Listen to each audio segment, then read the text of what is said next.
ఈ మ్యారేజ్ సర్టిఫికేట్ని ఎలా అప్లై చేసుకోవాలి? గుర్తుపెట్టుకోండి, ఈ మ్యారేజ్ సర్టిఫికేట్ 2 రకాల చట్టాల ప్రకారం చేసుకోవచ్చు. అందులో ఒకటి హిందూ మ్యారేజ్ యాక్ట్ 1955 ప్రకారం చేసుకోవాలి. ఈ యాక్ట్ ఎలా చేసుకోవాలంటే హిందూస్ కానీ, బుద్ధులు కానీ, సిఖ్స్ కానీ, జైన్స్ కానీ వీళ్ళందరూ కూడా తప్పనిసరిగా హిందూ మ్యారేజ్ యాక్ట్ 1955 ప్రకారం అప్లై చేసుకోవాలి. అంటే మ్యారేజ్ అయినటువంటి 30 రోజుల్లోగా దగ్గరలో ఉన్నటువంటి సబ్ రిజిస్ట్రార్ గారిని మనం అప్రోచ్ అయ్యి అఫిడవిట్ మనం సబ్మిట్ చేసి తప్పనిసరిగా మ్యారేజ్ సర్టిఫికేట్ అనేది వస్తుంది.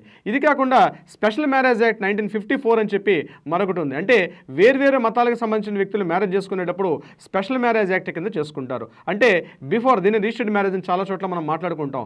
రిజిస్టర్డ్ మ్యారేజ్ చేసుకునేటప్పుడు దీనికి 30 డేస్ బిఫోర్ ఒక నోటీస్ ఇష్యూ చేయాలి. నోటీస్ ఇష్యూ చేసిన తర్వాత మనకి సర్టిఫికేట్ వస్తుంది. దీని ప్రకారంగా స్పెషల్ మ్యారేజ్ యాక్ట్ 1954 ప్రకారం ఈ మ్యారేజ్ చేసుకునే అవకాశం కూడా ఉంటుంది.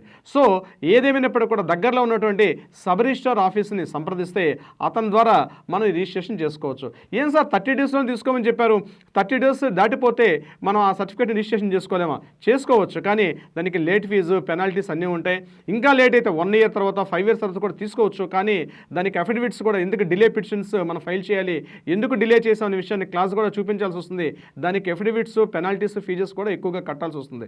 సో మ్యారేజ్ అనేటువంటి భార్యాభర్తలు ఎవరైనా సరే తప్పనిసరిగా మ్యారేజ్ సర్టిఫికేట్ తీసుకోవడం ఇంపార్టెంట్. అది ఎలా తీసుకోవాలో వీడియోలో చెప్పడం జరిగింది. ఇంకా అదనంగా వివరాలు కావాలనుకుంటే కింద స్కూల్తో మనం కాంటాక్ట్ చేయండి.